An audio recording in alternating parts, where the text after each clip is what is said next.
تو پہلے سے ہی ذہن غلط دیا جاتا ہے، سوچ غلط دی جاتی ہے۔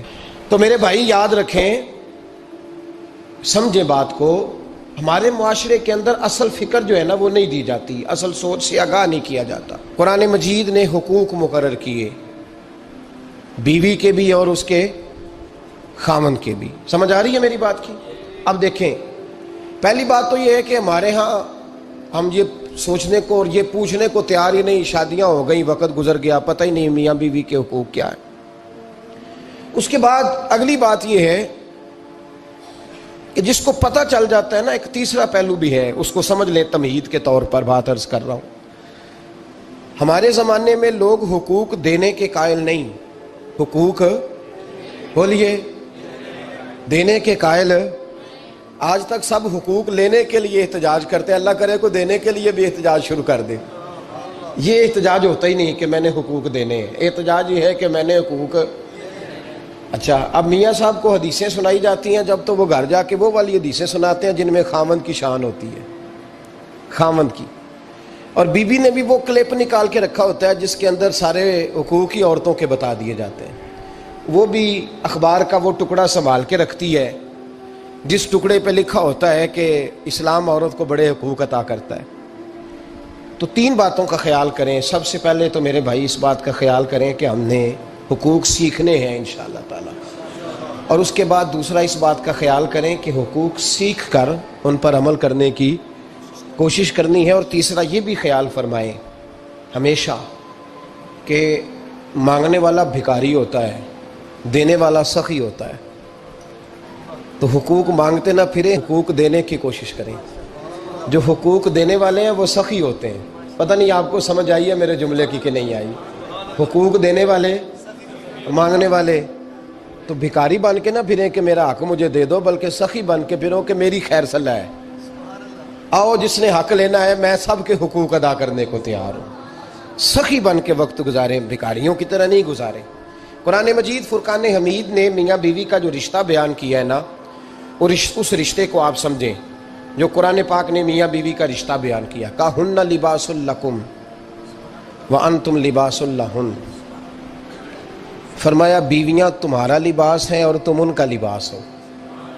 وہ تمہارا لباس ہیں اور تم، اللہ اکبر، کیسا خوبصورت لفظ قرآن پاک نے، ہن لباس لکم وانتم لباس لہن، فرمایا وہ تمہارا لباس ہے اور تم، سمجھ آ رہی ہے نا جی بات کی؟ وہ تمہارا لباس ہے اور تم ان کا لباس ہو۔ تین خوبیاں تو ہر لباس میں ہوتی ہیں، تین چیزوں کے لیے لباس پہنا جاتا ہے۔ تین چیزیں، تین قسم کی آسائشیں لباس میں پائی جاتی ہیں، اس پر تو تمام مفسرین کا اتفاق ہے۔ سب سے پہلی چیز، لباس جو ہوتا ہے وہ بندے کو گرمی اور سردی سے بچاتا ہے۔ سخت سردی میں لباس لے لیں تو بندہ سردی سے بچ جاتا ہے۔ اس کا مطلب یہ ہوا کہ میاں بیوی ایک دوسرے کا لباس ہیں۔ اگر بیوی کی طرف کوئی تکلیف آتی ہے تو میاں اس کو بچاتا ہے، اور اگر میاں کی طرف کوئی تکلیف آتی ہے تو عورت اس کو بچاتی ہے۔ میاں بیوی ایک دوسرے کا لباس ہے۔ لباس کیا کرتا ہے؟ لباس آدمی کے عیب چھپاتا ہے، اس کے وجود پر کتنے دھبے ہیں، کتنے نشان ہیں، وہ سارے چھپا لیتا ہے لباس۔ میاں بیوی ایک دوسرے کے عیب چھپانے والے ہوتے ہیں، عیب بتانے والے، رونا رونے والے نہیں ہوتے کہ بی بی جب بھی میکے گئی اس نے جا کے رونا شروع کر دیا، اتنی میں تانگو دوسرا ہے ہی کوئی نہیں۔ اور خامد صاحب جب بھی ملے انہوں نے ایک ہی راگ الاپنا شروع کر دیا کہ میری کیا بات تھی، مجھے میل کیا گیا ہے، میں کیا تھا، میرے ساتھ ہوا کیا ہے۔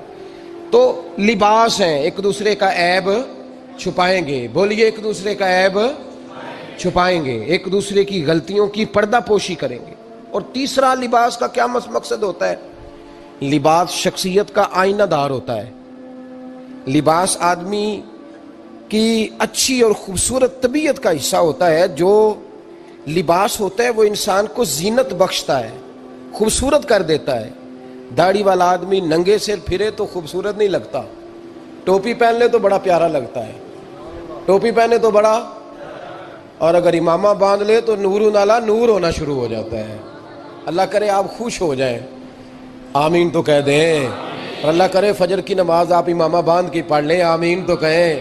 چلو کوئی جنہ دی داڑھی نہیں انہوں نے رکھنی چاہیے، جنہ دی نہیں انہوں نے موضوع نہیں تھا پر ہماری بھی مجبوری ہے، داڑھی آ ہی جاتی ہے، ہر موضوع میں شامل ہو جاتی، رکھنی چاہیے۔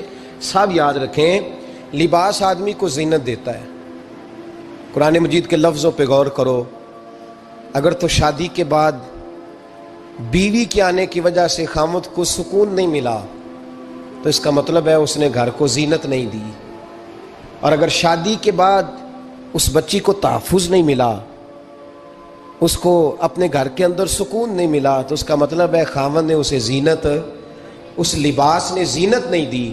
میاں بیوی ایک دوسرے کا لباس ہے، اس مقدس رشتے کو اسلام نے باندھا اور لباس کہہ کے باندھا۔ میرے رسول کریم علیہ الصلوۃ والسلام نے پہلے تو خارجی لوگوں کو منع کیا ہے۔ میری ذاتی رائے یہ ہے کہ میاں بیوی کی ذاتی لڑائی کوئی بھی نہیں ہوتی۔ ذاتی لڑائی، میری باتوں کی سمجھ تو آ رہی ہے نا آپ دوستوں؟ کوئی نہیں آ رہی؟ اللہ جزا دے آپ۔ میاں بیوی کی ذاتی لڑائی کوئی نہیں ہوتی۔ ہوتا پتہ کیا ہے؟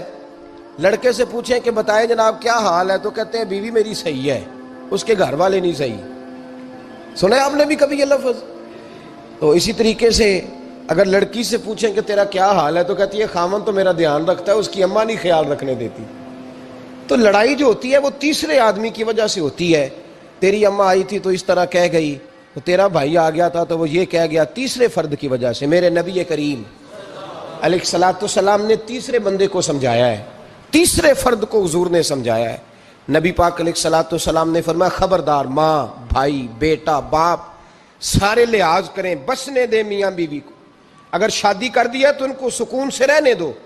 تم دو جملے کہہ کے چلے گئے، کوئی عیب نکال کے جو چھپا ہوا تھا خاوند کی نظر میں وہ نکال کے بتا دیا کہ تیری بیوی یہ کام بھی کرتی ہے، اب تم تو ہٹ گئے وہ بات کہہ کے، اب انہوں نے اکٹھے رہنا ہے۔ ان کی زندگی مصیبت کا شکار ہو گئی، آزمائش میں آ گئے وہ دونوں، ساری زندگی کڑتے رہے۔ ایک عیب نکال کے لڑکی کے گھر والے لڑکے کا اسے بتا کے چلے گئے تیرے خامد میں یہ عیب پایا جاتا ہے، وہ ساری زندگی کڑتے رہیں گے، تکلیف میں رہیں گے۔ انہوں نے تو اکٹھے رہنا ہے، بتانے والا چلا گیا۔ میرے رسول کریم صلی اللہ علیہ وسلم فرماتے ہیں لعنتی ہے وہ شخص، لعنتی ہے وہ شخص۔ یا رسول اللہ کون سا؟ فرمایا جو بیوی کو مرد کے خلاف اکساتا ہے اور مرد کو بیوی کے خلاف اکساتا ہے، وہ لعنتی ہے، ملعون ہے، رحمت الہی سے دور ہے وہ شخص۔ انہیں قریب کرنے کی کوشش کر، تو ان کے اندر محبت پیدا کرنے کی کوشش کر۔ میرے نبی کریم علیہ الصلوۃ والسلام نے جب حضرت سیدہ فاطمہ الزہرا رضی اللہ تعالی عنہا اور جناب سیدنا علی المرتضیٰ رضی اللہ تعالیٰ عنہ کی شادی کی، تو نبی پاک نے دونوں کے سر جوڑے اور دونوں کے درمیان محبت کی دعا فرمائی، دونوں کے درمیان محبت کی دعا فرمائی۔ اور نبی پاک صلی اللہ علیہ وسلم حضرت فاطمہ کے سامنے جناب علی کے فضائل بیان فرماتے، اور جناب علی آتے تو نبی پاک فرماتے فاطمہ تو میرے وجود کا حصہ ہے، وہ تو میرے جگر کا ٹکڑا ہے۔ تو ان دونوں کے درمیان الفت پیدا، یہ سب سے پہلے تو خارجی لوگ اس بات کا خیال کریں، سب سے پہلے تو خارجی لوگ خیال کریں، توجہ دیں، ان کو بکھرنے سے بچائیں۔ اب میاں بیوی بھی سمجھ لیں کہ ہماری ذمہ داریاں کیا ہیں۔ مسند امام احمد بن حنبل میں حضرت ابو درداء رضی اللہ تعالیٰ عنہ سے حدیث مروی ہے، نبی کریم صلی اللہ علیہ وسلم کی بارگاہ میں ایک خاتون نے آ کے عرض کیا یا رسول اللہ صلی اللہ علیہ وسلم مجھے بتلائیے خاوند کا حق کیا ہے۔ یہ جو حدیث سنانے لگا ہوں نا، یہ بیٹی کو سنانی ہے، جا کے یہ ٹیلی فون کر کے بہن کو سنانی ہے، صرف بیوی کو سنانے کی نہیں ہوتی یہ چیزیں۔ یہ حدیث بیٹی کو سمجھائیں، بہن کو سمجھائیں، ان لوگوں کو سمجھائیں، تاکہ اور یہ یاد رکھیں خاوند کے حقوق، خاوند کے حقوق اگر بچی کے گھر والے اسے سکھائیں نا تو اس کی سمجھ میں جلدی آ جائیں گے، اور بیوی کے حقوق اگر خاوند کے گھر والے اس کو سمجھائیں تو اس کی سمجھ میں بات جلدی آئے گی، وہ خیر خواہ سمجھتے ہیں اپنے رشتہ داروں۔ یہ والی حدیثیں ان لوگوں کو سنانی چاہیے جن لوگوں کا بچہ ہے یا بچی ہے، متعلقہ آدمی حقوق بیان کرے۔ جب متبادل چیز کسی کے سامنے آتی ہے تو وہ کئی دفعہ سمجھتے ہیں کہ خلوص اس میں پورا نہیں پایا جاتا۔ حضرت ابو درداء رضی اللہ تعالیٰ عنہ فرماتے ہیں ایک خاتون حضور کی بارگاہ میں آئی، عرض کرنے لگی یا رسول اللہ صلی اللہ علیہ وسلم میں نکاح کرنا چاہتی ہوں، شادی کرنا چاہتی ہوں، مجھے بتلائیے خاوند کا حق کیا ہے، اگر تو میں ادا کر سکتی ہوں تو میں نکاح کروں ورنہ میں اس کام سے بچوں۔ میرے نبی کریم علیہ الصلوۃ والسلام نے فرمایا بی بی اگر خاوند کے ناک سے رینٹ نکلے، ریشہ نکلے پیپ بہے اس کی ناک سے اور بیوی اپنی زبان سے وہ صاف کر دے تو پھر بھی اس کا حق ادا نہیں ہوتا۔ حضرت ابو دردہ کہتے ہیں آنکھ کھول کے اس عورت نے دیکھا تو میرے نبی پاک نے اگلے جملے ارشاد فرمائے، حضور نے فرمایا تو ان باتوں میں حیرت کر رہی ہے، میں اگر خدا کے علاوہ کسی کو سجدے کا حکم دیتا تو میں عورت کو کہتا اپنے خامد کو سجدہ کرے۔